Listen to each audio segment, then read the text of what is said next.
നായകനും യൗവനത്തിൽ ഗീതോപദേശകനും ഭരണത്തിൽ ധർമ്മ സംസ്ഥാപകനുമായി ജീവിതത്തിന്റെ എല്ലാ തലങ്ങളിലും ദിവ്യമായ സന്ദേശങ്ങൾ നൽകിയ ശ്രീകൃഷ്ണ ഭഗവാന്റെ ജന്മാഷ്ടമി ബാലഗോകുലം ബാലദിനമായി ആചരിക്കുന്നതിന്റെ ഭാഗമായി ഉളക്കിടക്കിഴക്ക് വിവേകാനന്ദ ബാലഗോകുലത്തിന്റെ നേതൃത്വത്തിൽ സംഘടിപ്പിച്ചിരിക്കുന്ന ഭക്തിനിർഭരമായ ശ്രീകൃഷ്ണ ജയന്തി മഹാശോഭായാത്രയാണ് ഈ വെഴിത്താരയിലൂടെ കടന്നു വരുന്നത്.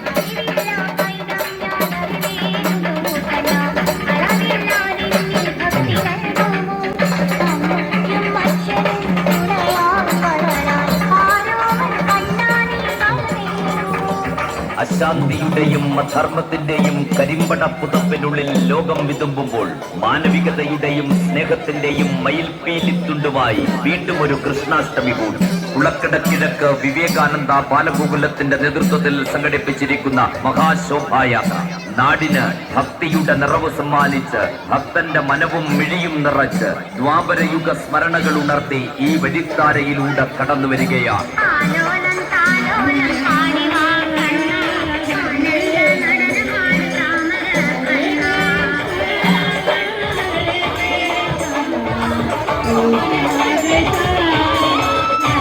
ദ്വാപരയുഗത്തിന്റെ സഞ്ചിത പുണ്യം ഒരു വേണുനാഥമായി, ഒരു പീലിത്തുണ്ടിന്റെ മഴവിൽ ശോഭയായി, ഭാരതവർഷത്തിന്റെ ആത്മപ്രകർഷമായി, നീലനീരത തേജസ്സായി, ശ്രീകൃഷ്ണ പരമാത്മാവായി, ദുഷ്ടരെ പ്രഹരിക്കുവാനും ശിഷ്ടരെ പരിപാലിക്കുവാനുമായി വേദരൂപിണിയായ ദേവകിയിൽ തിരുവവതാരം ചെയ്ത ഭക്തജനങ്ങളെ മഹാശോഭായാത്ര ശ്രീകൃഷ്ണ സന്നിധിയിൽ എത്തിച്ചേർന്നിരിക്കുകയാണ്.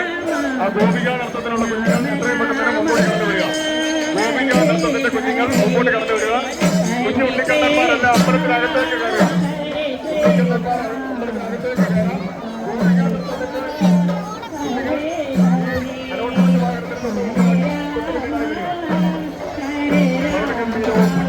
ായ ഘോഷയാത്ര തിരുവമ്മിക്കുന്ന ദേവീക്ഷേത്രത്തിൽ ഹരേ രാമ മന്ത്രോച്ചാരണങ്ങളുടെയും ചണ്ടമേളത്തിന്റെയും താലപ്പൊലികളുടെയും കുത്തുകൊടകളുടെയും അകപ്പലിയോടുകൂടിയ ഭക്തിസാന്ദ്രമായ ശോഭായാത്ര ഭഗവാന്റെ സന്നിധിയിലേക്ക് ചേർന്നിരിക്കുകയാണ്. കുഞ്ഞുണ്ണിക്കണ്ണന്മാർക്കെല്ലാം അമ്പലത്തിലേക്ക് കയറാം. ഗോപികാനന്ദത്തിന്റെ കുട്ടികൾ അനൗൺസ്മെന്റ് വാഹനത്തിന് തൊട്ടുപിന്നിലായി കടന്നു വരിക.